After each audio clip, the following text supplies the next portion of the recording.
Friends, ఈరోజు chocolate చేస్తున్నాను. Cocoa powder ఈ స్పూన్తో నేను 4 స్పూన్స్ తీసుకుంటున్నాను. ఇలాగ 4 స్పూన్స్ తీసుకున్నాను. ఇదే స్పూన్తో ఈ మిల్క్ పౌడర్ కూడా 2 స్పూన్స్ తీసుకుంటాను. Same spoon. సెకండ్ స్పూన్ కూడా తీసుకొని బాగా మిక్స్ చేయాలి. ఇలాగ బాగా మిక్స్ చేయాలి. 4 spoons cocoa powder, 2 spoons milk పౌడర్ను. తర్వాత వాటర్ ఇలా బాయిల్ అవుతుండగా ఇందులో ఒక బౌల్ దించాలి. బటర్ వేయాలి. బటర్ ఇలా మెల్ట్ అయ్యాక 6 స్పూన్స్ షుగర్ నేను పౌడర్ చేశాను ఇందులో వేయాలి. ఇలాగ స్టీమ్ మీదే మెల్ట్ అవ్వాలి. డైరెక్ట్గా అస్సలు మెల్ట్ అవ్వకూడదు. చాక్లెట్కి కలుపుతూ ఉండాలి.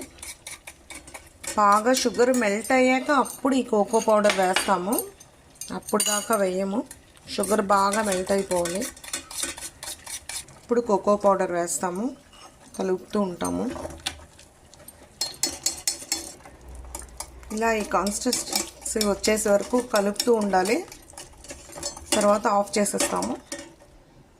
ఇలాగ అయ్యాక పక్కన తీసేస్తాము.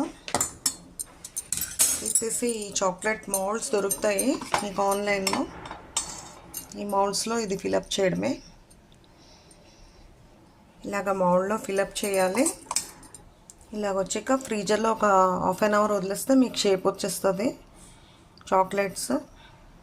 హాఫ్ అన్ అవర్ తర్వాత ఫ్రీజర్ నుంచి బయటికి తీసేయాలి. ఇలాగ అనగానే జస్ట్ ఫింగర్తో ఇలా మీకు వచ్చేస్తాయి బయటికి. మౌల్డ్స్ ఆన్లైన్లో దొరుకుతాయి. చాక్లెట్స్ ఇలా వచ్చాయి ఫ్రెండ్స్. ఫింగర్తో అనగానే ఇలా వచ్చేస్తాయి.